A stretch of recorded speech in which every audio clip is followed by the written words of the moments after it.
Let's do one example for collision.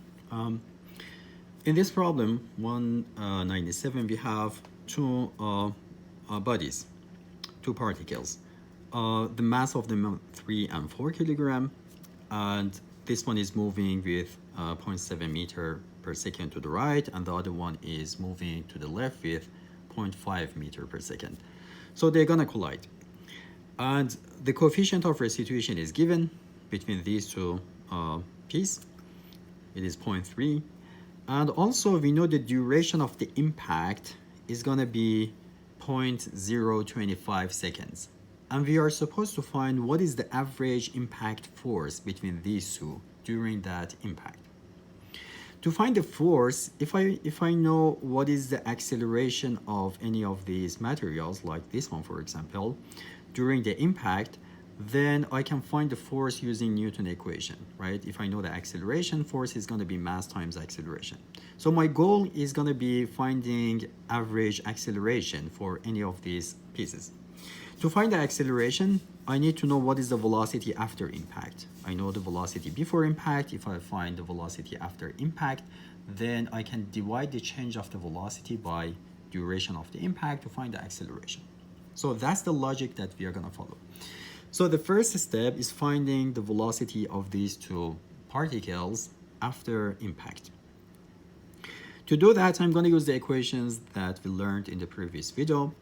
And to implement those equations, first, I'm going to define my coordinate. So this is x, and this is the positive direction of the x.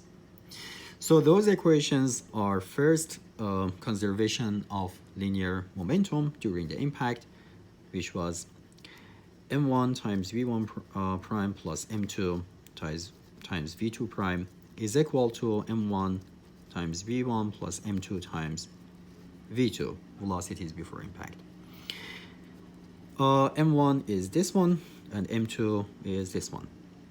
So I'm going to have M1 v1 prime plus M2 v2 prime, velocities after impact, which I'm trying to find them, is equal to first one, which is 3 kilogram, times the velocity of it, which is 0.7 in the positive direction, so multiplied by 0.7, plus second mass, 4 kilogram, times the velocity of it. The velocity of it is 0.5 to the left, so it means the velocity is negative.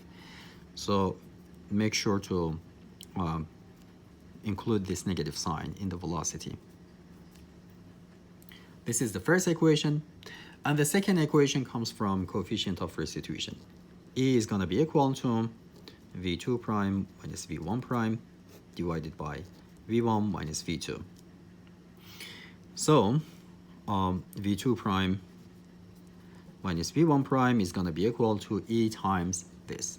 E is 0.3 times v1, which is 0.7,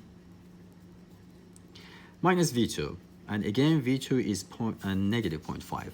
So we need to include that negative sign here too. Two equations and two unknowns, which is quite easy to solve.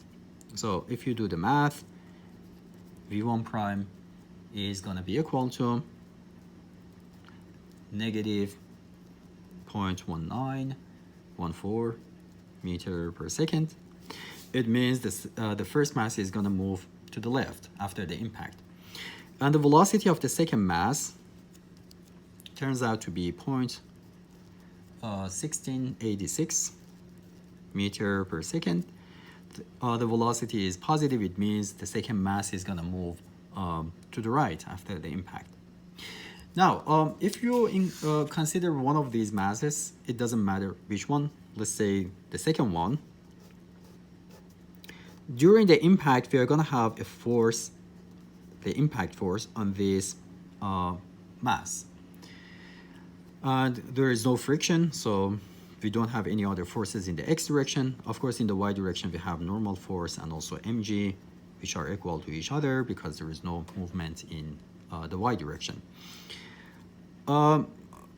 Acceleration of this mass, if I call it A2, because this is the second mass, the average acceleration of this mass during the impact is equal to change in the velocity of it divided by time.